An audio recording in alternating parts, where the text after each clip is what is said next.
Conditional sentences, যদি একটা ঘটনা ঘটে তাহলে অন্য ঘটনা ঘটবে, যদি একটা ঘটনা ঘটতো তাহলে অন্য আরেকটা ঘটনা ঘটতো, এই রকম সিচুয়েশন বোঝানোর জন্য কন্ডিশনাল সেন্টেন্সেস ব্যবহার করা হয়। আমরা সাধারণত গ্রামার বইয়ে দেখি first condition, second condition, third condition, তারপর সেগুলি ধরে ধরে মুখস্থ করতে হয়। চলেন আমরা একটু অন্যভাবে শিখি।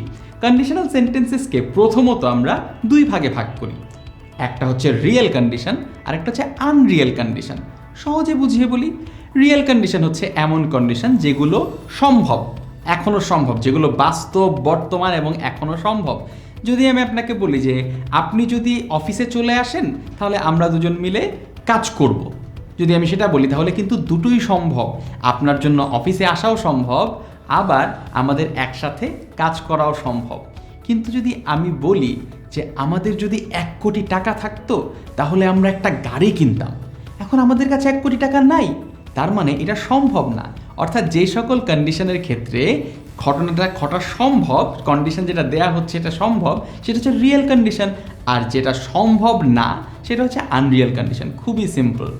আনরিয়েল কন্ডিশনকে আবার দুই ভাগে ভাগ করা যায়, একটা হচ্ছে প্রেজেন্ট আনরিয়েল কন্ডিশন আর একটা হচ্ছে past Unreal condition. Present Unreal condition হচ্ছে এমন কন্ডিশন যেটা বর্তমানেই চলছে কিন্তু সম্ভব না, কোনো একটা সার্কামস্ট্যান্সিয়াল কারণে সম্ভব না। ফর এক্সাম্পল, যেটা আমি মাত্র বললাম, আমাদের যদি 1 কোটি টাকা থাকতো তাহলে আমরা একটা গাড়ি কিনতাম। এটি কিন্তু অতীতের কথা বলছি না যে আমরা গতকালকে কিনতাম, গত পরশু কিনতাম, সময় পার হয়ে গেছে, এমন কোনো বিষয় না। কিন্তু আমাদের কাছে টাকা নেই এবং এই কারণটাতে আমরা কিনতে পারবো না, সেই কারণটাতে এটা বর্তমান হলেও এটা অসম্ভব। আবার আনরিয়েল কন্ডিশনের আরেকটা সেগমেন্ট হচ্ছে পাস্ট আনরিয়েল কন্ডিশন। এটার মানে হচ্ছে এটা সময়টাই পার হয়ে গিয়েছে, অর্থাৎ এই ঘটনাটি এখন আর ঘটা সম্ভব না, তার কারণ হচ্ছে এটা অতীতের একটা ঘটনা।